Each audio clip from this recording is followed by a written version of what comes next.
are hard acts to follow. I would just like to say that the U.S. boat to Gaza is part of a much larger movement. Some of you are probably aware of some of the aspects of the movement, but certainly the BDS movement, boycott, divestment, and sanctions, is another way to bring attention to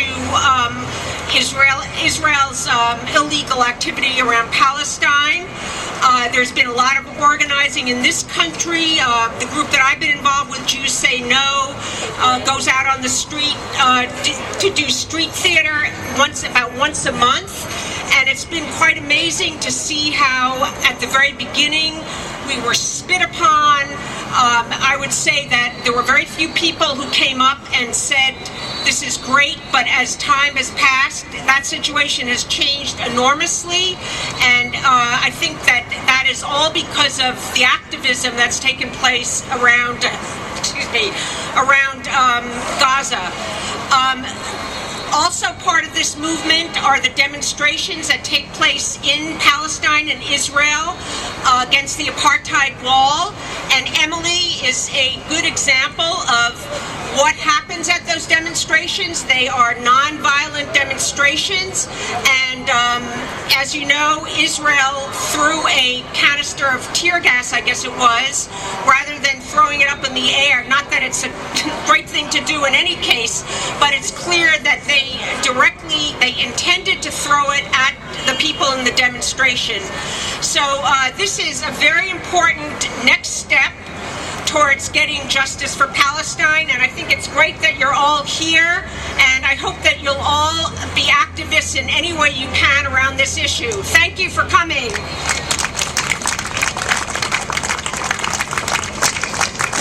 Hi, my name is Joel Batar. I'm a Palestinian American.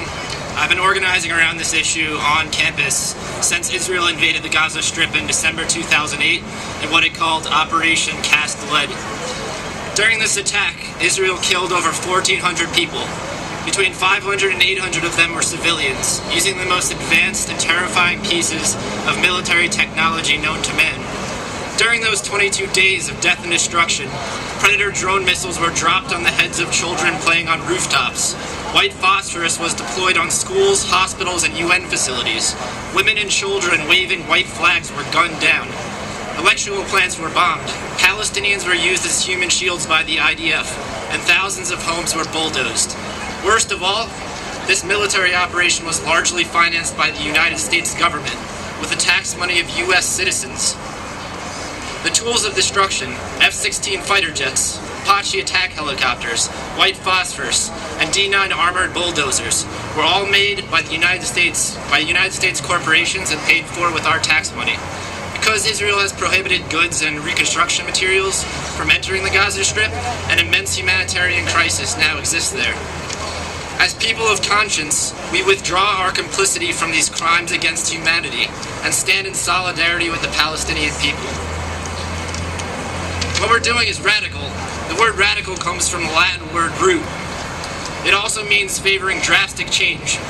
If the status quo is the constant expansion of Israeli settlements and the violent measures required to maintain its settler colonial project, then fighting for justice, equality, and universal human rights become radical acts. The root of this conflict is Israel's occupation of Palestine.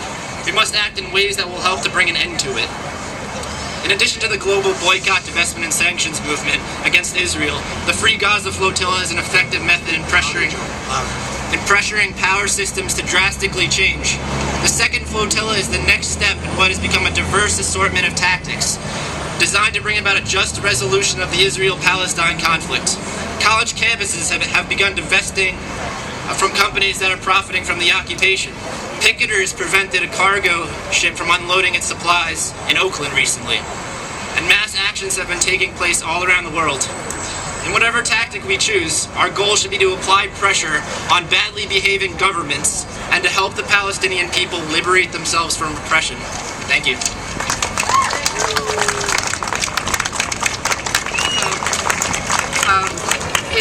If there are any questions from the press, we're open to